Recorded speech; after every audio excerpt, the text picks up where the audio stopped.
Bem-vindos! Nós estamos no primeiro episódio do Vendas Não é Bagunça, que também é o nome da minha newsletter lá no LinkedIn. E hoje, como primeiríssimo episódio, eu não tinha como receber uma pessoa diferente do que Fernanda Garcia. Então tá aqui a Fê fazendo já a estreia do nosso pod e eu tô muito feliz de receber a Fê.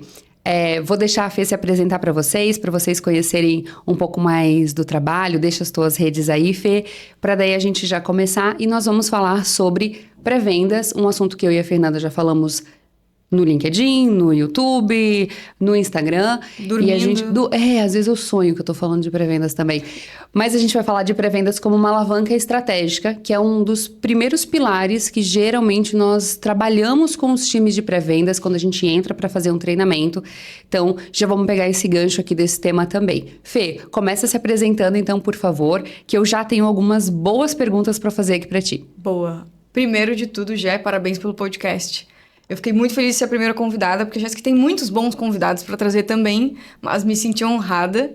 E bom, pessoal, para quem não me conhece ainda, eu sou a Fernanda Garcia, eu trabalho com prospecção desde 2015, já passei por todas as cadeiras em prospecção, minha especialidade é principalmente outbound, sou sócia da Jéssica na Rapport, onde a gente tem um curso com mais de 1.500 alunos, juntas a gente já treinou mais de umas 3.000 pessoas pela nossa conta. Acho que a gente já se perdeu um pouco nela. Já passou muito disso.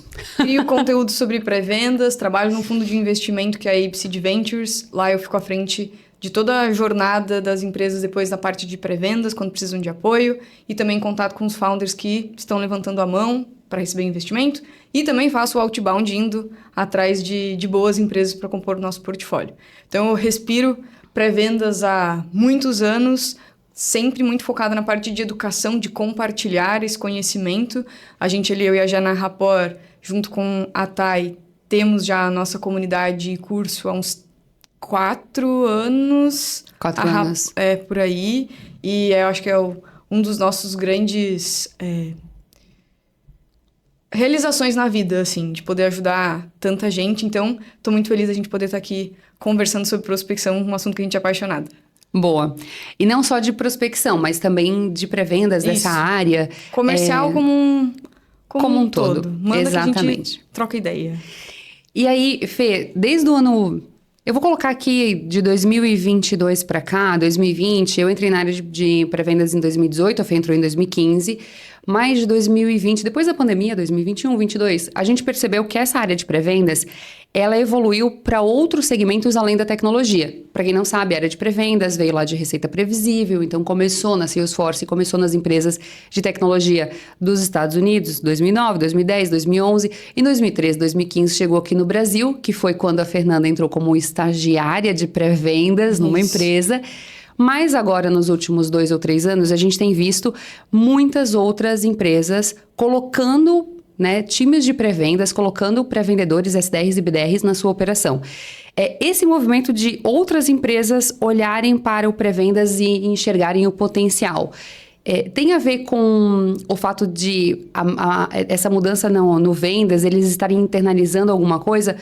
E qual que é a vantagem de colocar o pré-vendas na operação? Eu sou uma indústria. Por que eu deveria ter pré-vendas na minha operação e não deixar isso restrito só para a área de tecnologia? Boa. Quando a gente fala, da história de pré-vendas, eu já trouxe, a gente tem o Aaron Ross, que lançou o livro Receita Previsível lá em 2011. Ele meio que encapsulou uma coisa que já existia em alguns segmentos, mas ele conseguiu meio que estruturar isso na Salesforce, viu que dava certo naquele momento, e aí escreveu o livro e a gente descobriu e replicou, até como é hoje. A gente está falando de 2011, fazem uns bons anos, muitas coisas mudaram de lá para cá. Fora que quando ele lançou o livro, ele já tinha feito isso há anos. Quando ele lançou o livro, não é que ele fez isso naquele ano. Ele já vinha fazendo isso há anos. Então, essa metodologia já deve ser de 2001, 2002, 25 anos. Sim. Então, a gente tem esse movimento que ficou muito forte em empresas de tecnologia, empresas que estavam ali no modelo de software as a service, chegando muito forte, e essas especialidades, que às vezes não recebe tanto esse acesso. Às vezes a gente fala, a gente está na bolha do LinkedIn. O LinkedIn já está, as empresas de tecnologia já estão trabalhando numa outra frente já, E não chegou muitas vezes para uma indústria ou para uma empresa que não está ali... Mais tradicional. Mais tradicional. E aí, quando a gente fala hoje, né, de pré-vendas para a indústria, às vezes é uma coisa muito nova ainda. Do tipo, nossa, eu não sabia que existia isso. Então, acho que tem um pouco dessa parte da certa novidade. E como que eu vejo hoje os times de pré-vendas, já? Tem empresas que funcionam muito bem sem um pré-vendedor, o vendedor fazendo todo o processo. Mas aí a gente vai ter vários poréns. Essa pessoa lida com quantos leads por mês? Como que é a organização dela? Ela faz desde a prospecção até o fechamento? Quais são as taxas de conversão? Então, quando a gente fala de ganho, de ter um pré-vendedor, é uma pessoa que está focada numa etapa específica da venda, que é atender ou prospectar as pessoas que possam virar clientes e já passar isso qualificado para o vendedor. E essa qualificação que é muito importante, para o vendedor conseguir pegar esse lead qualificado e ter uma boa taxa de vendas. Quando a gente não tem um pré-vendedor, ou quando a gente tem um pré-vendedor que não presta atenção na qualificação, a gente está, muitas vezes, causando mais mal para o vendedor do que bem. Porque a gente está passando um monte de coisa, o vendedor está gastando um tempo muito precioso tentando vender para quem não é qualificado o suficiente. Então, o pré-vendedor é essa peça-chave ali de realmente fazer o filtro e só passar o que deve ser prioridade para o vendedor seguir com o processo. E cada vez está mais difícil de vender. Cada vez tem mais concorrentes, cada vez tem... A mídia está mais cara. Então, ter pré-vendedores ali, principalmente, né, no outbound, de estar guiando as empresas que a gente quer falar, indo atrás com clareza de quem que eu quero trazer, eu vejo que as indústrias e esse modelo não tão tradicional, quando viram isso, falaram, caramba, isso também funciona no meu segmento. Eu quero isso para mim. E aí começaram opa, como que eu estruturo isso? Ainda vejo vários desafios dessa indústria. Gente que não é muitas vezes qualificada para ser a gestora da equipe, falta de clareza de onde que eu busco conhecimento, quem que me ajuda nessa jornada. Quando a gente vai procurar um pré-vendedor para tecnologia, é muito mais fácil, muitas vezes, do que um para uma indústria, assim. É como eu tenho visto essa relação, assim. E hoje em dia, o mercado, tu falou bem, né? Tá cada dia mais difícil vender. Então, nunca fez tanto sentido qualificar bem esse lead para que esse vendedor não gaste tempo, energia e dinheiro da empresa em alguma coisa que não vai fazer sentido. E todo mundo aqui já deve ter passado por isso. Uma agenda cheia, mas chega no final do mês, um pipeline que não tá cheio de boas oportunidades. Ele só tava cheio de leads ali que não faziam tanto sentido. E eu tenho conversado... Aqui na Acla, inclusive, a gente faz muito essa parte de consultoria e nós criamos equipes de pré-vendas dentro das empresas e eu converso com muitas indústrias. Essa semana eu estava numa indústria, inclusive, que chegou até mim porque ela precisava contratar um SDR. Isso é o caminho normal. A indústria precisa contratar a empresa tradicional, usa a indústria para trazer o mercado tradicional. E ela não sabe por onde começar. E aí me achou no Instagram como especialista em pré-vendas e SDR e BDR. Jéssica, preciso contratar uma pessoa. Só que não é só contratar uma pessoa e colocar lá. Contratar uma pessoa e colocar na tua operação é a receita do fracasso. É a receita de dar tudo errado. Você não sabe o que precisa cobrar, quais as atividades, qual software ela vai utilizar, como ela vai fazer esse trabalho, que lista ela vai utilizar. Então, eu fui lá na empresa fazer uma reunião e aí eu fiz algumas perguntas básicas. Quantas pessoas vocês vão contratar? Qual CRM eles vão utilizar ou qual software de Sales Engagement eles vão utilizar. Eles já não sabiam o que era. Quantos vendedores ela vai abastecer, né? Esse colaborador vai abastecer. Que são coisas que quando eu vou colocar essa pessoa dentro da minha área, eu preciso me perguntar. E aí eu montei eles, Jéssica, realmente a gente não precisa só de uma contratação. Eu preciso que tu monte essa área. Porque eu não faço ideia de por onde começar.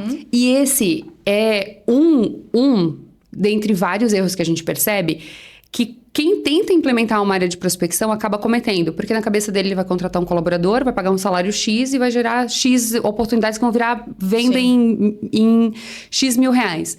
Ele não está considerando o restante, então eu sempre trago para ele uma ideia também de o quanto isso vai custar nos primeiros meses até ele ter retorno. Eu trago uma ideia de em quanto tempo a gente tem retorno? Eu não vou ter retorno com esse colaborador no primeiro mês. Mas depois eu vou ter um retorno que vai virar uma receita previsível. Eu tenho previsibilidade. E aí, além desses erros / acertos, o que tu mais Fê, também tu enxerga que quando eles vão implementar uma área de pré-vendas, e pensando nisso, acaba se tornando um erro cometido pelas empresas? Excelente pergunta.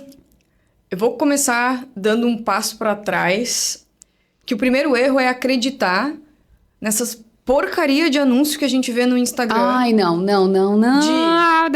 Contrate uma pessoa que custa R$1.500 PJ, pague dessa forma, entregue uma lista com tantos leads, ela vai te gerar tanto em vendas. A próxima vez que tu vê isso, tu pula, tu fala, não tenho interesse. Denuncia. Porque isso já começa... A gente consome muito conteúdo no Instagram, né? E é um conteúdo muito rápido. E alguns são até muito sedutores. De falar, nossa, mas eu vou ter uma pessoa que eu vou pagar R$1.500 por mês, PJ, e ela vai me trazer tanto de receita, eu quero contratar 2. E aí acontece isso. Contratei a pessoa, falei pra ela, olha... Contratar 5 já, né? Olha... O nosso mercado é esse, tu tem essa lista de 1.000 contatos aqui que eu peguei não sei onde, só ligar para eles. Cara, isso não funciona, isso pode estar matando o nome da tua empresa. Isso é muito perigoso. E tu vai queimar uma lista. Pré-vendas é a área que está em contato com o mercado o tempo todo. Então, imagina ter alguém falando em nome da tua empresa e não sabe o que a tua empresa faz, não sabe que problema ela resolve. Então, primeiro de tudo é isso. Converse com pessoas sérias. A Aquila é uma empresa que estrutura, entende do mercado. Ela vai te dizer, olha, precisa disso, precisa daquilo. Às vezes até tu vai entender, opa, não é o meu momento.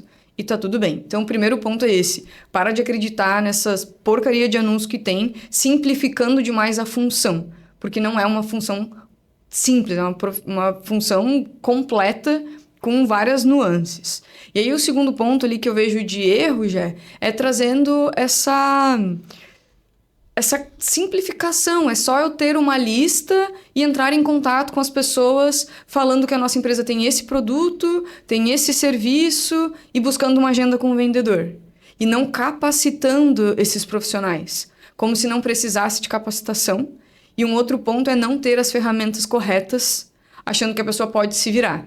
Ontem eu estava conversando com um mentorado meu, daí ele me pediu uma sugestão de ferramenta. Eu falei, o que tu já usa hoje?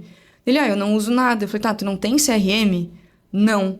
Tu não tem uma plataforma de Sales Engagement? Não. A empresa não investe em processo e ferramenta. Eu falei, cara, o que tu tá fazendo aí? Eu acredito na empresa, eu acredito no projeto, tô ganhando legal. Eu falei, poxa, muito bom. Mas a empresa que não tem ferramenta e processo, me parece que não acredita nem nela. Exatamente. Como é que tu tá entendendo que ela vai acreditar na tua área? E esse é um ponto, inclusive quando a gente tem a comunidade com os pré-vendedores e muitas vezes eles nos pedem apoio para entender se aquela vaga que eles estão vendo é realmente uma vaga boa. E aí eu falo para eles fazerem algumas perguntas para a empresa.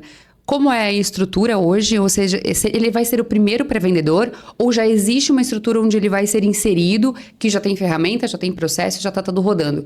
E depois, o que essa empresa está utilizando? Então, eu oriento ele a perguntar qual o CRM que ela está utilizando, quais são as ferramentas.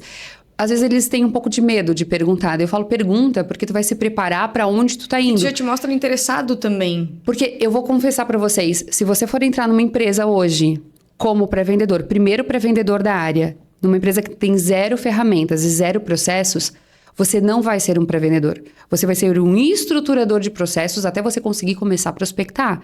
E isso não vai acontecer no primeiro mês. Provavelmente vai acontecer depois ali de uns, 2, 3 meses, 4 meses, vai ter passado a tua rampagem, a empresa não vai ver resultado e o que pode acontecer é a sua demissão. Porque ela não viu resultado nenhum. Fernanda, eu te coloquei aqui, tu não tá trazendo resultado, só que tu teve que estruturar tudo. Exato. Então, é um tiro no pé. Eu tô saindo de uma empresa que às vezes está super estruturada, as coisas estão acontecendo, para ir para um lugar que não tem nada pronto, pode ser um tiro no pé. Alguns enxergam como uma possibilidade de crescimento. E tá tudo bem. Eu posso crescer também. Mas eu preciso ter isso acordado e eu tenho que estar ciente de que eu vou chegar lá. E é essa situação que eu vou encontrar. E não, cheguei aqui, não tinha nada. Que coisa, um sonho, né? Uma prospecção de um sonho. E acontece muito, né, já do pré-vendedor pensar que, eu vou estruturar a área, eu vou contratar ferramenta. Eu entendo esse sonho de muitos pré-vendedores. Eu já tive esse sonho lá atrás. Mas depois que a gente assume uma cadeira de gestão, as responsabilidades não são só o que eu trago de agendamento que fecha em vendas. É estruturar uma área, contratar pessoa, liderar ali um orçamento. Tem várias outras coisas envolvidas que não é para todo mundo. Então, dessa parte de erro, é acreditar que uma coisa pré-vendas é algo muito simples, que é uma área barata que traz tanto retorno, sem investir em treinamento, em ferramenta. O outro ponto é conseguir ter ali uma equipe, de fato, capacitada. E um terceiro ainda é não saber como estruturar as metas. E isso é uma coisa que eu vejo que é pouco falado. As pessoas, os gestores colocam as metas em 100%. Então, para eu bater a minha meta global, todo mundo tem que bater 100%. Gente, é muito difícil todo mundo bater 100% o tempo inteiro. Amiga, eu já trabalhei numa empresa em que a gente não tinha que bater 100%. Todos os meus colaboradores chegou a bater 100% e ainda faltava. Porque o meu headcount estava desfalcado, tinha pessoas que tinham saído ou estavam em rampagem que não iam chegar em 100%, porque a rampagem começava em 30, sim, 70, 100. Então, tinha alguém que estava no 30, mas na meta global, aquela pessoa já estaria no 100. Então, eu sempre tinha alguém que tinha que bater mais de 100. Tem algo que é aceitável, que até é indicado, que é se 80% do teu time bateu 80% da meta, exato, tu bateu 100% do teu global. Mas tu não vai falar isso pro vendedor ou pro pré-vendedor, olha, é 80%. Não, é o teu 100%. Só que se a pessoa bater 80%, beleza, a gente tá dentro. Então, e isso acontece porque a pessoa não tem experiência. Muitas vezes o gestor, ele tá lá porque ele foi crescendo, e ele não investiu em um curso, em uma capacitação, em um evento para se desenvolver. E falta, às vezes, referência. Isso é uma coisa que eu acho muito perigosa, sabe? Quando a gente tá ali e só olha para o nosso, sem entender o que o mercado tá fazendo, quais são as boas práticas. Inclusive, até é por isso que a gente fez... Agora, no ano passado, a gente rodou uma pesquisa com vários segmentos, vários mercados. Tivemos uma quantidade de respostas muito interessantes. E tivemos mais de 1.000 respostas na pesquisa. E essa pesquisa está disponível para baixar. Inclusive, eu vou deixar o link nesse episódio aqui, né, no YouTube, para a galera poder baixar a pesquisa. A gente fez em parceria com a Receita Previsível. E é uma pesquisa que traz exatamente isso. Quais são esses dados do mercado? O que está acontecendo? Eu não vou ficar só olhando para o que eu faço aqui dentro de casa, mas eu também preciso ver qual é o movimento, o que o mercado está fazendo. E aí, pensando nessa área de pré-vendas, eu ia fazer uma pergunta que pode ser uma pergunta um pouco perigosa, mas eu sinto que a gente já precisa falar sobre isso. E não é sobre ainda. Mas tem muita empresa também que acredita que a chave do sucesso é terceirizar todas as coisas, até chegar no vendedor. Não, meu vendedor vende, mas o resto eu vou terceirizar. Eu vou terceirizar o LDR, eu vou terceirizar o SDR, eu vou... tudo que eu puder, né? Eu vou fazer ali uma terceirização. Qual que é a tua opinião sobre terceirização? Assim, de modo geral, e aí depois quero entrar em alguns pontos específicos. Eu acredito que terceirização funciona, mas não funciona para todo mundo. Para todas as empresas, para todos os mercados. Tem produtos que eles são muito transacionais, eles são fáceis, são rápidos, às vezes a pessoa entender a proposta de valor, daquele profissional terceirizado entender para conseguir prospectar, mas tem produtos que são operações que são complexas, que eu tenho que falar com vários stakeholders, que eu tenho que entender sobre o meu produto com uma boa profundidade. Eu tenho que conseguir ter acesso ao meu time de cliente para saber quais são os cases. Eu preciso saber o que está saindo de produto para conseguir colocar isso dentro de uma cadência. Então, assim, tem operações que podem funcionar, mas outras que não cabe de maneira alguma, assim. E, inclusive, eu já vi empresas tentando terceirizar e passando agendamentos sem a menor qualidade para o vendedor, inclusive prejudicando a taxa de conversão. Boa. Como a gente faz essa parte de internalização do pré-vendas e a gente cria área de prospecção dentro das empresas, tem uma taxa de insucesso nessa parte da terceirização, que aí quando eles percebem que deu errado, já tentaram 1, 2, 3 vezes, eles tentam então internalizar, porque não é que o pré-vendas não funciona. Às vezes acho que não funciona, né? Tem empresas que chegam e falam, eu já tentei várias vezes, mas não tentou com constância, não fez da maneira correta, não fez os processos que deveria, realmente não vai funcionar.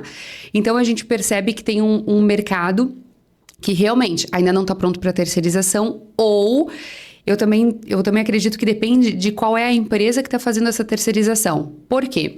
A gente vê no Instagram, e aí eu trouxe aquele teu ponto, e eu já me deparei várias vezes rolando o feed do Instagram com empresas que prometem LDR, SDR, mais gestão do teu pré-vendas, mais não sei o quê.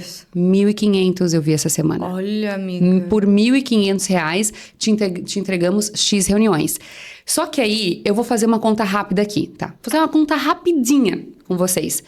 Se eu cobro do meu cliente R$1.500 para colocar um pré-vendedor, um LDR e mais alguém para fazer essa gerência, quanto que eu tô pagando para esse SDR? Porque eu ainda tenho que ter o meu lucro como empreendedor. Claro. Significa que esse SDR vai receber R$300 por empresa que ele trabalhar. Para ele ganhar um mínimo de um salário mínimo, ele tem que trabalhar com 5 empresas. A gente já tem estudos e a gente já sabe que aquele pré-vendedor que trabalha com 5 empresas, ou ele vai trabalhar com 5 empresas do mesmíssimo segmento e ele vai passar, já vi isso acontecer, ele vai passar o mesmo lead para as 5 e quem fechar, fechou. Ou ele vai trabalhar às 5, cada uma num bloco de 2 horas por dia, e o que ele conseguir fazer em 2 horas ele fez. Então tem esse ponto de depende da empresa. Mas eu também já vi empresas muito sérias que fazem prospecção terceirizada e que, para que essa prospecção terceirizada aconteça, elas cobram lá da empresa, de quem está contratando, um valor justo, 10, 12, 15 mil reais por pré-vendedor. Eu consigo pagar um bom salário, uma boa comissão para esse pré-vendedor, eu gerencio bem esse pré-vendedor, eu trago ele como um especialista naquele assunto e eu consigo fazer com que ele me traga resultado.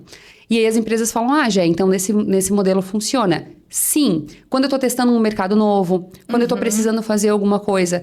Mas se eu for pensar no longo prazo, eu vou criar essa área para ficar comigo no longo prazo, eu posso pegar esse mesmo valor de investimento e colocar na internalização que eu vou conseguir ter a área e eu ainda vou conseguir economizar recurso, pagando talvez um profissional pleno / sênior, não preciso contratar um júnior. Então, tem muito esse cuidado de entender o que está sendo cobrado versus o que está sendo entregue e também entender a seriedade dessa empresa que está fazendo esse trabalho. Porque com essa... ficou muito popular terceirizar a prospecção. E eu vi isso acontecer de todo mundo, a cada dia surgia uma empresa de terceirização de pré-vendas. Porque é fácil, é rápido, eu prometo, mas não entrego. Eu digo que a gente faz, mas no fundo não faço. Então tem esse ponto das empresas tomarem cuidado com isso. Né? E aí, voltando só para empresas que trabalham hoje com o seu time internalizado, que são as empresas que geralmente nós entramos lá. Inclusive, a gente já treinou empresas de terceirização também, né? Mas empresas que têm ali o seu time internalizado. Tem uma coisa, Fê, que é difícil quando a gente está falando... Hoje a gente está falando de dificuldades da prospecção e tem uma reclamação que é de todo mundo. E a gente coloca um conteúdo no LinkedIn, as pessoas vêm falar sobre isso, a gente coloca um conteúdo no Instagram, que é, Jéssica, tá muito difícil de conseguir abordar um lead, de fazer uma boa abordagem. E eu sei que tu tens um acrônimo ali para ajudar o pré-vendedor a se preparar para esse momento e ele conseguir fazer uma boa abordagem, chegar realmente nesse decisor. Como é que ele se prepara hoje, então, e o que ele deveria fazer? Boa. Gravem essa palavra que todo mundo já sabe, que chama EPA. EPPA. Qual que é o ponto, né, Gé, quando as pessoas têm medo de entrar em contato? A gente está olhando sempre para ação. Eu tenho que ligar para a pessoa. Vamos trazer a ligação aqui como exemplo. Preciso ligar para a Jéssica. Me passaram o contato dela, eu trabalho na empresa tal, vou ligar para a Jéssica. Eu estou preocupada em fazer aquilo. Mas tem um caminho anterior. Tô preocupada com o fim, né? Tô preocupada com o fim, mas tem um caminho anterior, um começo e um meio. Então, primeiro eu tenho que estudar, entender sobre metodologia, sobre o meu próprio mercado, sobre os meus concorrentes. Eu tenho que fazer o trabalho de casa, que cabe a mim. É sentar, me organizar e estudar. Depois que eu tenho clareza de todos esses pontos, concomitante a isso, na verdade, eu me preparo. Quem que é a Jéssica? Qual que é a empresa da Jéssica? Quais possíveis desafios ela passa sendo CEO de uma empresa? E aí, com isso, eu personalizo o que eu sei, o que eu aprendi no processo de me preparar. Então, eu personalizo isso para, assim, entrar em contato. Então, na Rapport, a gente fala muito sobre quebrar o padrão, sobre ter hipóteses. Eu me preparei, qual que é a minha hipótese para conversar com a Jéssica? E o que eu vejo muito em treinamentos que eu dou, com os nossos próprios alunos na Rapport, em mentoria, é que as pessoas estão tão preocupadas com a ação, inclusive vendedor. Passou a agenda. O vendedor nem se prepara, ele só liga se baseando em tudo que ele já sabe. Tá, mas o que tu entendeu sobre o lead? O que tu pensou que poderia ser um bom caminho ali para ele? E eu vejo que isso é o que mata, assim, muitas operações. Porque tu queima muito lead. Tu tá entrando em contato com uma pessoa de uma forma despreparada, sendo que poderia ter te preparado antes. E esse processo de não se preparar dá medo, tu sente ansiedade, tu não tem clareza do porquê que essa pessoa vai te escutar, tu não consegue lidar bem com as objeções, porque de fato te falta uma base. Então eu sempre falo isso, cara, eu preciso estudar, eu tenho clareza, e estudar é uma coisa constante. Não vou estudar uma vez e acabou. Vira e mexe, eu vou dar uma olhada no mercado, será que saiu alguma notícia? Aquela persona, será que ela não tem uma outra responsabilidade? Será que ela não ganhou algum prêmio? Será que ela não saiu no podcast? E juntar tudo isso para falar com alguém. E tinhas comentado, né? As pessoas têm medo da ligação, não conseguem o contato. Tá mais difícil entrar em contato com as pessoas. Cada vez vai ficar pior. Tá mais difícil.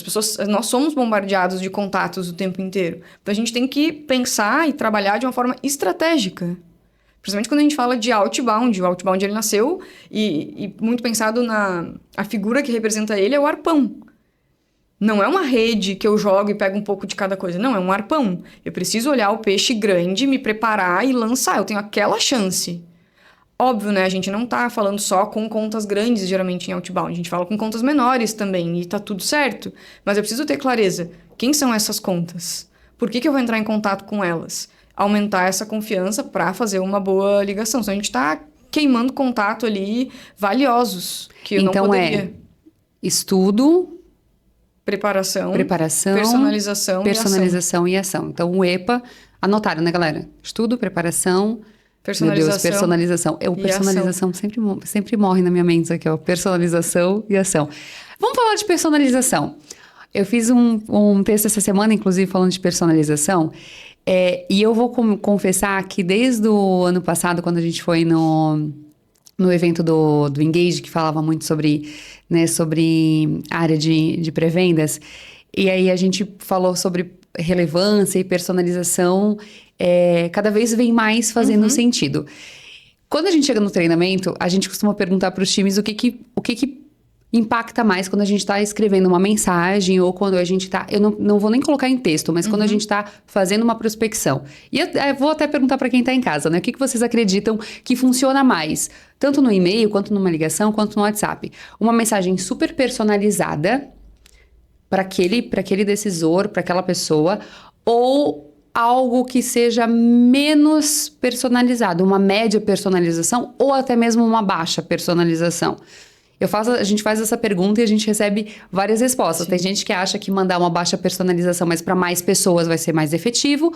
Algumas pessoas acreditam que uma lista ok, com uma média personalização eu vou chegar no decisor que eu preciso. E outros falam, não, eu prefiro mandar para 10 pessoas, mas super personalizado para garantir que essa pessoa vai realmente entender o que eu tô levando. E aí, não falando tanto de personalização, a gente sabe que hoje o que mais impacta é a relevância. Então, se a gente pensasse nesse baixa, média e alta personalização, Fê, o que mais impacta e por que a gente vai trazer relevância para isso? Boa. A personalização, ela é 1 para 1, né? Eu não consigo ficar personalizando em grande escala. Mas a relevância, ela é 1 para muitos. E é legal, né? Quando a gente vai em evento e tem acesso a outros contatos, porque tu fala, então... entendi aquilo que eu já fazia de uma forma mais intuitiva. Então, por exemplo, quando eu construo cadência, e construí a cadência... Vamos pensar na empresa americana que eu trabalhei. Eu trabalhava com agências e com empresas de SaaS. A forma que eu construía o e-mail, por exemplo, o primeiro bloco era sempre sobre a pessoa e depois eu trazia algo que eu achava que era relevante para agências e relevante para SaaS. Então, eu tinha cadências diferentes para personas diferentes com templates ali que eu ia adaptando para ganhar escala também nisso. Então, quando a gente fala de relevância, a pessoa ela vai te responder, ela vai ficar na linha contigo se aquilo for relevante para ela. Não importa a pessoa entrar em contato comigo e falar, nossa, Fernanda, que legal, tô acompanhando o teu canal no YouTube, acompanho os teus posts no LinkedIn, no Instagram, vi que tu é sócia da Jéssica. Que legal, adorei. A pessoa inflou meu ego, tô me sentindo incrível. Mas aí ela fala uma coisa que não tá no meu radar, que eu não tô olhando para aquilo.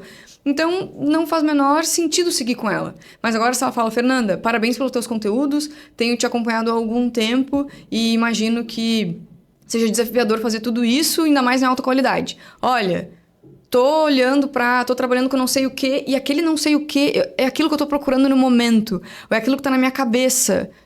é óbvio que eu vou responder essa pessoa, porque eu estou precisando. Só que aí tem um ponto, né? A gente não sabe o que a pessoa precisa. Como é que eu vou saber o que a pessoa precisa? Se é aquilo que ela tá precisando naquele momento. E entra um outro ponto, Fê. Nossa, tu me deu um gancho aqui muito bom. Eu falo pros pré-vendedores que 3% da parcela das empresas que você está prospectando agora estão buscando por aquilo ou precisando muito ou buscando no Google exatamente por aquilo que você está vendendo, por aquela solução que você está entregando, por aquele produto. Então, 3%, indiferente do nível de personalização, vai responder. Pode falar, oi, tudo bem? O link. Nossa, era isso que eu queria. Agora, o restante, eu vou precisar fazer uma pequena personalização e trazer relevância. E aí, quando a gente viu esse conteúdo, que realmente, né, era um estudo que dizia que a média personalização com uma maior relevância fazia mais sentido do que uma super personalização, mas com uma relevância menor, a gente passa a entender que, na verdade, o que impacta mesmo, e eu posso pegar aqui vou pegar o nosso caso, né, todas as sócias de empresas de educação. Ele não tá falando exatamente para a Fernanda, que tem um canal no YouTube, não. Ele tá falando, Fernanda, já que você é sócia de uma empresa de educação. Mandei para todas. Mandei para todas as sócias. E aí depois ele traz uma dor que todas as sócias de empresa de educação sofrem com uma solução fácil ou uma solução tangível. Ele vai ter uma relevância muito maior e provavelmente vai ser mais rápido dele chegar do que se ele fazer uma super personalização para cada uma das 1.000 sócias de educação. E aí tem um ponto aqui, né? A personalização, a Jéssica trouxe muito bem. Sócia de empresa de educação. Mas a gente também tem que cuidar com essa coisa do cargo em empresa. Vi que você é diretor na X. Porque a gente já recebe há tantos anos esse tipo de personalização que a gente percebe que não é personalizado. Mas esse de, por exemplo, vi que você é sócia na Rapport há tantos anos. Só em ter adicionado às vezes esses tantos anos, eu falei, opa, isso aqui não puxa direto. A pessoa olhou. Se ela coloca ali um link, por exemplo, fala, opa, eu já sei de onde ela tirou essa informação. Então, essa parte da personalização, ela é sempre um desafio, assim, o que eu trago de personalização? Eu, Fernanda, gosto muito de trazer alguma notícia que eu vi, algum podcast que eu acompanhei, porque isso já fica na primeira linha quando eu mando um e-mail para a pessoa, ou quando eu entro em contato com ela por telefone. Então, isso já ajuda. Fê, mas não tem nenhuma informação dessa pessoa em lugar nenhum. Aí eu tenho que pensar, tá, o que eu posso fazer com que ela olhe ali e pense, tá, eu preciso abrir esse e-mail para saber o que tem lá dentro. E a gente vai quebrando a cabeça e essa é a graça do nosso mercado, assim. E aí o que a Jéssica trouxe ali dos 3%, tem uma pirâmide, que é a pirâmide Chat Homes, que tem esses 3% esses 3% estão mais preparados para comprar, estão olhando para isso. Mas pensa que o 3% está aqui em cima. Aqui embaixo eu tenho 30% de pessoas que não querem. Aqui eu tenho mais 30% de pessoas que imaginam que não querem. Estariam abertas. Aqui já tem mais uma uns pequena 30 conversa. aberto e 10 que já está mais ou menos interessado. Então, quanto mais longe eu estou do topo, mais esforço eu tenho que fazer. Mais eu tenho que educar. Mais estratégico eu tenho que ser. E aí tem uma variável muito importante aqui, que é a variável tempo. Eu não posso imaginar que uma pessoa que já está um pouco mais aqui na jornada vai converter da mesma forma de uma pessoa que nunca ouviu falar sobre aquilo, que nem está considerando. Nem sabia que existia? Nem sabia que existia. Acho que um bom exemplo é, eu vou mandar o meu carro para a lavação completa. E aí eu fui ver que eu mandei mensagem para aquele lugar que lava o carro em 2023. Nossa. Eu entrei em contato lá porque eu estava pensando sobre, eu queria entender como era o serviço. Meu carro não precisava daquilo naquele momento. Pesquisei, o cara me atendeu super bem, tirou minhas dúvidas. E eu falei, olha, quando for o momento eu entro em contato. Pula para 2025, entrei em contato, ele atualizou o preço, o meu vai buscar o meu carro daqui a uma semana. Então, assim, lá atrás eu estava considerando. Deixa eu ver como é que é isso aqui. Não vou gastar esse valor agora, não precisa. Quando chegou o momento, a primeira pessoa que eu pensei foi, o cara me atendeu bem lá atrás, sei que é referência, tirou as minhas dúvidas, me indicou outros serviços na época, vou fechar com ele. Isso acontece tanto. Do nada, né? Vem um e-mail do além. Tu fala, como é que essa pessoa lembrou de mim? Porque tu passou uma boa experiência pra ela. A Thay faz muito isso. Eu já vou puxar aqui uma sardinha pra ela. E E a Thay tem eu vou colocar aqui uma máxima, porque eu acredito que é isso que ela deve ter, que o tempo vai passar de qualquer forma. Eu posso desistir desse lead ou continuar nutrindo até que seja o momento dele comprar comigo. Então, ela continua fazendo follow com esse lead por muito tempo, até que seja realmente o momento dele comprar.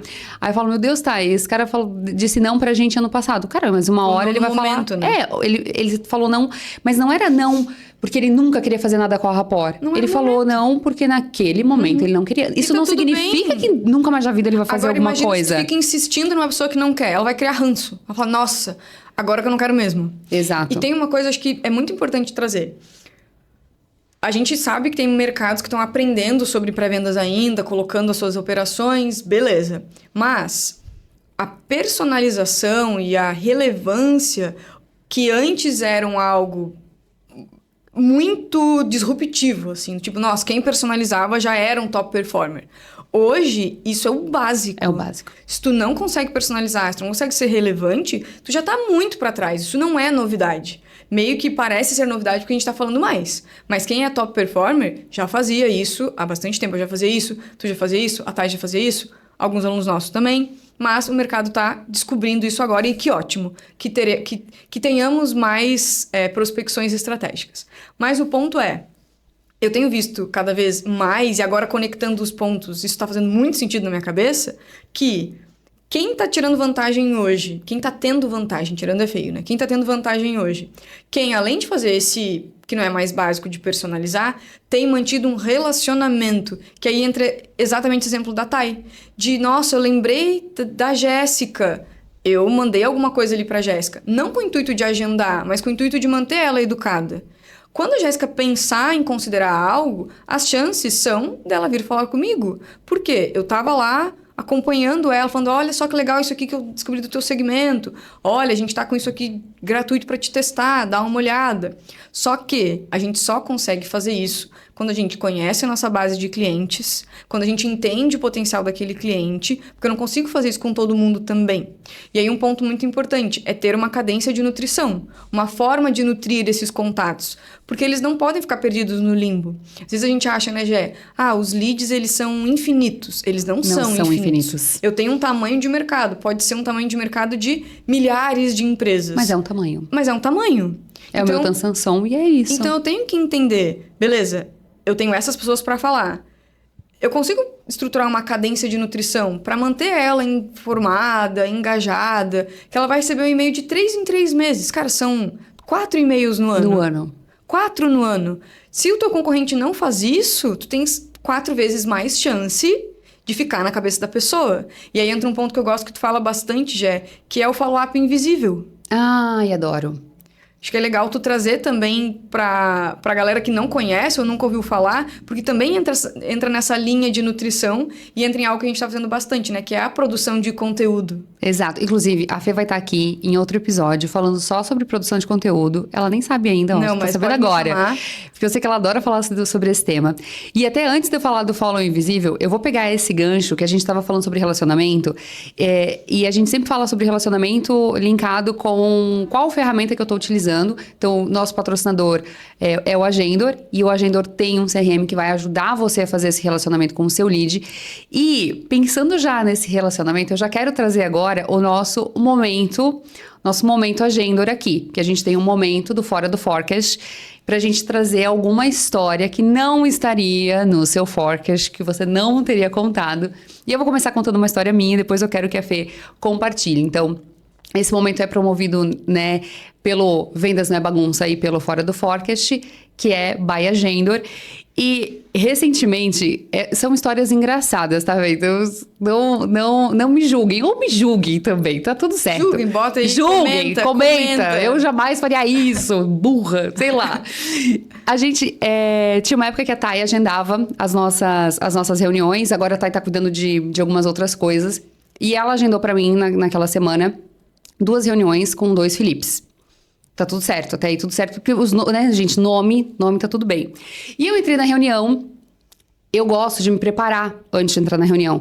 Então, entrei no CRM, olhei todas as informações, entrei no site da empresa, entrei no LinkedIn do Felipe, vi o cargo dele, quantas pessoas tinha na área. Era uma conversa sobre um treinamento para a área dele. E, gente, tudo lindo, assim, maravilhoso. Entrei para conversar com ele. E a gente começou a conversar, e papo vai, papo vem. E eu não trouxe o nome da empresa logo de cara. O nome da agenda era Jéssica mais Felipe. Eu não trouxe a empresa. Só que ele começou a falar da empresa e nada fazia sentido. Eu falei, gente, mas... não era uma empresa de não sei o quê. Quem tá falando disso? E aí, em algum momento, eu tive isso tudo durante a agenda, tá? Talvez agora ele vai saber, né? Porque talvez algum Felipe vai saber que eu fiz isso. Durante a agenda, eu entrei na minha agenda do Google, olhei o e-mail, olhei o sobrenome, joguei no LinkedIn e vi que realmente eu estava conversando com o Felipe errado. Louco, né? Aquele Felipe, inclusive, nem era para treinamento, era para estruturação, ele nem tinha equipe. E eu perguntando, como é que é a tua equipe hoje? Tal, indo. E eu vi que ele não estava entendendo muita coisa. Aí eu tive 2 minutos para entrar no site dele como quem não quer nada, dar uma olhada e fazer uma única pergunta que pelo menos conectasse alguma coisa. Falando, não, vocês trabalham com tal produto, né? Mas e aí... qual que é esse desafio? Cara, quando eu saí da reunião, eu falei assim, eu não acredito que eu tava até agora na reunião com o cara errado. E aí, nessa mesma pegada, no restante da semana, eu fiz a reunião com o Felipe certo. Economizei tempo, né? Porque eu já tinha estudado ele. Mas a Thay fez e tava tudo bem, ela agendou tudo bonitinho. E aí, recentemente, cometi uma gafe com a Thay. Entrou em contato comigo uma pessoa e falou, Jéssica, preciso do curso de vocês, já quero comprar. E eu falei, tá, entra em contato com ele, já vê como é que, né, já fala como é que é o curso, de repente, faz aí uma videochamada, mostra a plataforma.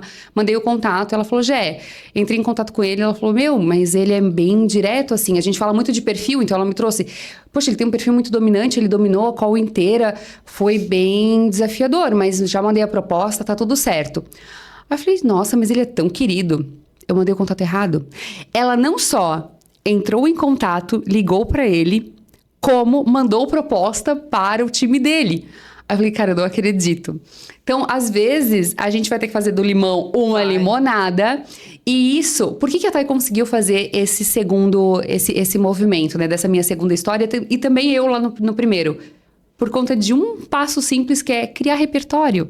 A gente tinha repertório para se virar e mudar o jogo quando precisou. E ninguém notar nada. Mandei o contato certo para ela, mandou a proposta. Ela ficou com 2 propostas na mesa e tá tudo bem. Mas é só para compartilhar. E tu, Fê? O que tu... Só um ponto. que tu me conta? Essa parte de criar repertório, cara, eu trago muito isso. Porque o repertório, ele te ajuda em tudo na vida. Falar com qualquer tipo de pessoa, em qualquer situação. Então, como é bom quando a gente estuda alguma coisa nova, conversa com uma pessoa, assiste um filme, escuta uma música, e tu consegue juntar essas informações e sair algo muito legal. E em algum momento usar, né? E eu teria uma dica pra ti dessa situação. Cara, desliga a call. Caiu. Caiu. Fulano, caiu a ligação, volta daqui a pouco. Não, ele tava muito engajado na conversa. Amiga, cai só 30 segundinhos assim pra ti. Voltei. Não, eu tenho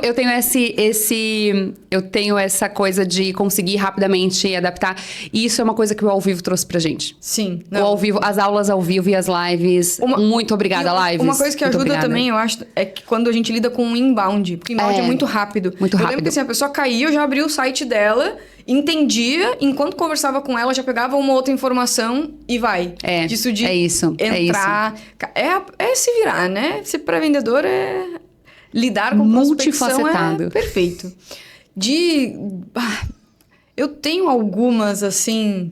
Mas eu acho que o que eu mais lembro, quando é alguma coisa mais esquisita, assim, que aconteceu, era quando eu comecei a ser vendedora, que eu comecei a fazer videochamada. E eu não me sentia confortável de jeito nenhum de fazer videochamada de vídeo.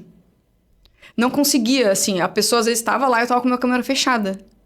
Porque eu ficava... Vergonha, não? Eu ficava racionalmente... Racionalizando, eu acho que essa palavra. Racionalizando. Existe, eu acho, né? Existe. Pensando, como é que será que era meu cabelo?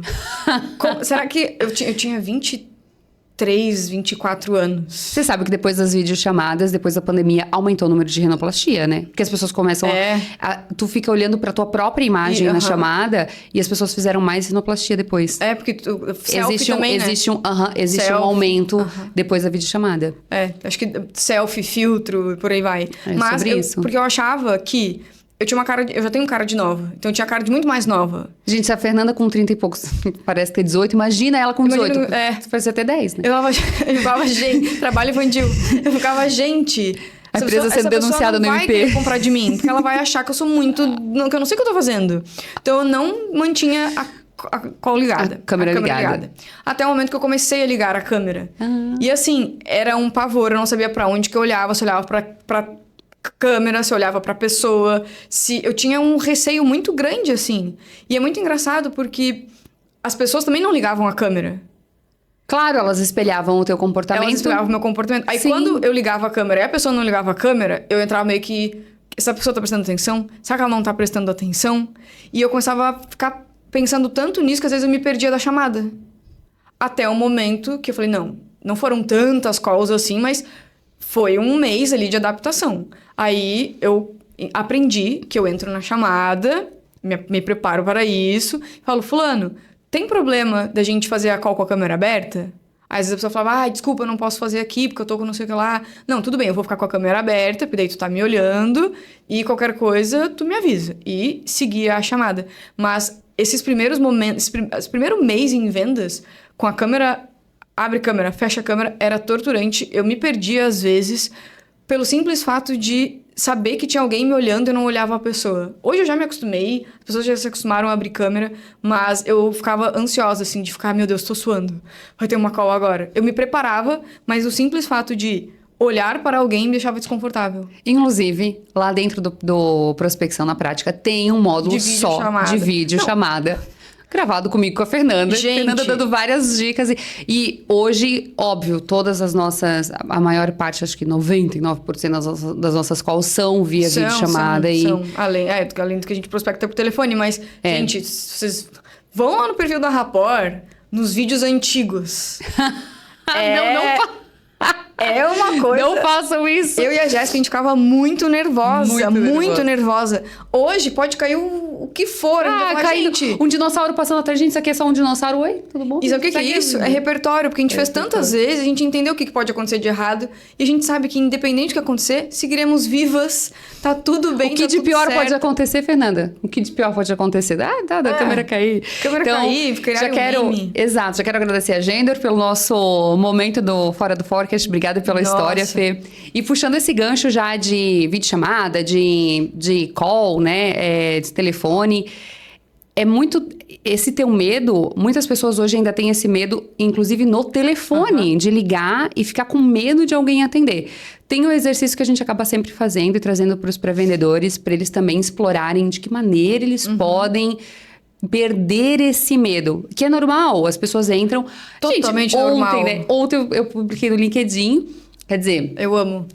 Eu falei disso no LinkedIn, que a gente tá perdendo pros caras da cadeia. Por quê? O cara da cadeia tá lá dando golpe... Na senhorinha, gente. Gente, ele liga, ele dá o golpe, ele pega o Pix na hora. É venda, é conversão na hora. Eu te falei, Jéssica, é conversão na hora, do prospecção ao fechamento. Esteira completa. Se bobear, ele faz um upsell. Exatamente, ele vende 2 golpes num só. E a gente tá ali com... A gente tem um produto bom, que ajuda as empresas, que tem uma solução boa, tá com medo de ligar. O cara que tá aplicando golpe, pegando o Pix da senhorinha, dando golpe na nossa tia-avó nesse exato momento, tá lá com meta de ligação e eu garanto que ele já bateu a meta dele. Eu tenho certeza que chega no final do dia e ele tem a meta batida. E aí, olha que interessante, Fê, só para complementar esse ponto do LinkedIn de ontem.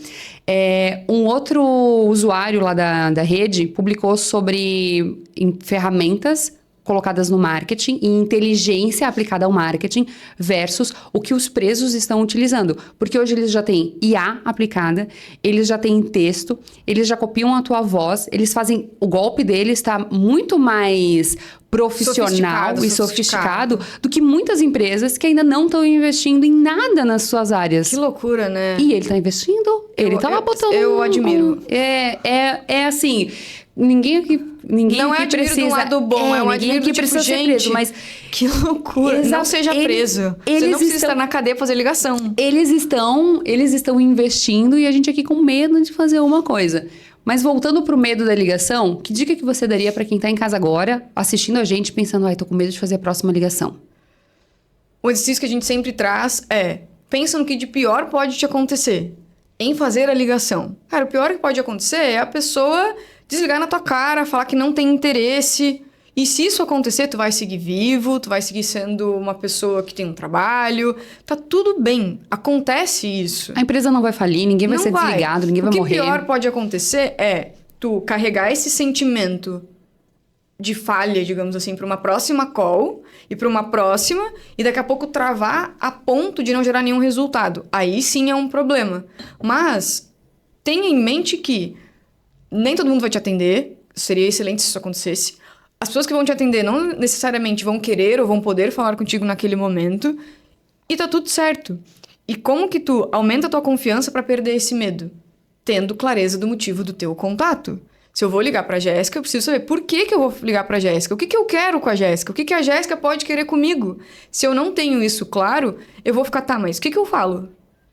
Mas o que vai acontecer se ela me falar tal coisa? Então, pra gente perder esse medo, a gente tem que voltar por que eu quero falar com a Jéssica, por que ela vai querer me escutar, e entender que se a Jéssica for grosseira comigo, ou qualquer coisa assim, tudo bem, eu vou pro próximo. E daqui a um tempo eu ligo pra Jéssica de novo, porque ela nem vai lembrar daquela ligação que eu fiz lá atrás. E tá tudo certo, a gente não pode se apegar a esse sentimento, porque ele só nos traz mais mal do que bem. Uhum. Exato. Esse exercício eu gosto de fazer, porque a gente vai racionalizar o medo. O medo ele é irracional. Então, se eu coloco racionalidade nele, eu consigo perceber que, na verdade, aquilo que eu tenho medo nem é tão difícil assim. É que a gente tem muito medo da rejeição, né? O ser humano não quer... Da rejeição. A gente não quer ser rejeitado. A gente precisa, desde os primórdios, pertencer. Precisa pertencer a uma comunidade, a uma tribo. Isso. Então, quando eu falo com uma pessoa e ela me nega, ela me rejeita, isso mexe no meu emocional. Parece que eu sou uma falha. Mas eu tenho visto um conteúdo, não vou lembrar o nome da pessoa no Instagram, que ele faz um exercício de ser rejeitado. Então, ele tem uma meta de ser rejeitado naquele dia, e ele entra numa padaria e ele fala, a minha meta era receber um não. E ele entra na padaria falando, você pode me dar um pão gratuito? E aí, às vezes, a pessoa dá. Ele fala, poxa, eu não bati a meta.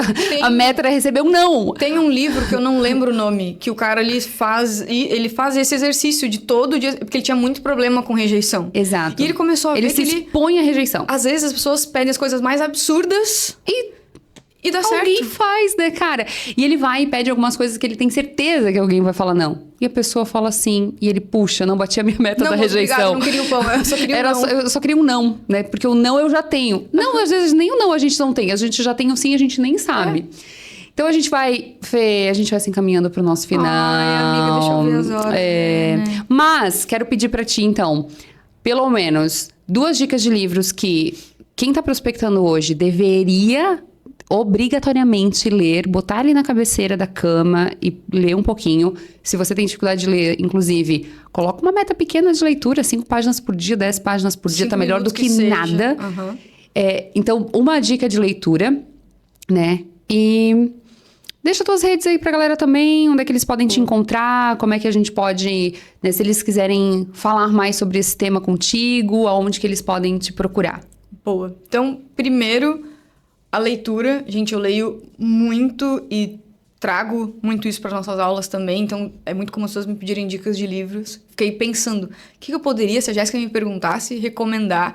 Mas 2 livros. O primeiro vai ser um queridinho, que eu sei que é teu também, que é o Prospecção Fanática. É um livro antigo, mas ele trata sobre mentalidade.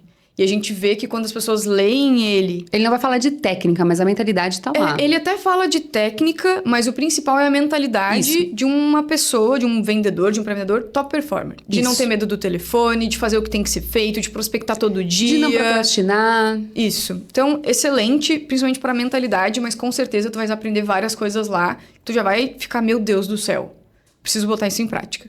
E o segundo é um livro em inglês. Ele é fácil de ler. Para quem não consegue ainda, tenta usar o ChatGPT, o dicionário, vai se desenvolvendo porque é importante, que é um livro que se chama Cold Calling Sucks. Eu já criei conteúdo no YouTube sobre ele, já tem aula na Rapport sobre ele, tem conteúdo também no meu LinkedIn, que é um livro que, aí sim, ele fala sobre técnicas para fazer melhores ligações frias. É um livro excelente e super recente porque ele é do ano passado. E aí, das redes. Procura Fernanda Garcia no LinkedIn, vai no da Jéssica, vai me achar por lá, com certeza que eu tô sempre curtindo, comentando tudo. No YouTube, eu tenho um canal que chama Fernanda, pode procurar como Fernanda B2B, B2B, ou Fernanda Garcia Vendas, porque o algoritmo sempre, não sei como é que eu acho direito. E no Insta, Fernanda_B2B. Então eu tenho usado bastante B2B, que é um mercado que eu, né, que tu mais se conecta. Mais me conecto. Mas Exato. são essas principais redes e manda mensagem, tira dúvida. Às vezes eu demoro um pouquinho para responder, mas eu respondo. Porque a gente não tem uma IA respondendo, é a gente mesmo que responde, né, a Fê? gente às vezes E não porque a gente não gosta da IA, eu gosto de ir lá responder, de ler a mensagem, de ver o que a pessoa me mandou. Então eu sempre falo, eu tiro 2 momentos do meu dia para responder o meu WhatsApp, eu falo até para os meus clientes, se eu não te responder, não respondi de manhã, é porque eu estava em reunião, mas eu gosto de ir lá e já pegar a tua dúvida e eu mesmo já te mandar um áudio. E Fê, imagina que amanhã, depois de amanhã, enfim, né? A pessoa que tá aqui assistindo a gente, ela já quer colocar alguma coisa em prática. O que ela poderia pegar de uma dica valiosa tua que ela poderia colocar em prática na próxima prospecção? É difícil essa, amiga? É. Eu vou voltar por motivo do contato. Boa. Pra hipótese? Pra hipótese. Pega 5 pessoas que tu vai entrar em contato e tenha clareza o porquê que eu vou entrar em contato com essa pessoa, o que eu sei dela, o que eu sei do cargo que ela tem. Ela é uma pessoa estratégica? Como é que eu vou relacionar o que eu quero com a estratégia dela? E tenha clareza. Pega 5 pessoas só. 5 pessoas, tenha clareza sobre a pessoa, sobre a empresa, qual que é a tua hipótese que te faz entrar em contato com ela, esse motivo de contato, e usa isso na tua abertura. Então, Jéssica, acabei de ver que tu lançou um podcast, Vendas não é Bagunça. Parabéns! Isso já faz com que a pessoa fale, opa, deixa eu escutar essa pessoa. Eu sou a Fernanda, por que eu tô entrando em contato contigo? E aí, o motivo do teu contato conectado com a Jéssica. Tu vai ver que já vai mudar da água pro vinho, assim, a tua prospecção, se tu não faz isso. E a maioria não faz ainda. Não faz ainda. Fê, muito obrigada. Gente, não é a última participação da Fê aqui. Com certeza vocês vão ver ela aqui também como minha co-host com alguns convidados, né? Espero ver a Fê aqui em mais vezes, em mais episódios. E para você que for até o fim, muito obrigada também. Segue a gente já nas redes sociais, então, @mentorajéssica, e a gente se vê no próximo episódio. Estamos no Vendas Não é Bagunça e o Vendas Não é Bagunça é patrocinado por Rapport.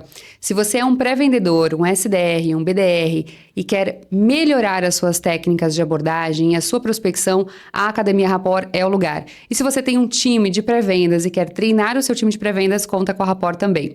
Além disso, a gente é patrocinado também pela Aquila. A Aquila é uma aceleradora comercial aqui de Blumenau que atende o Brasil inteiro, criando áreas de prospecção dentro das empresas e melhorando a sua performance em vendas também.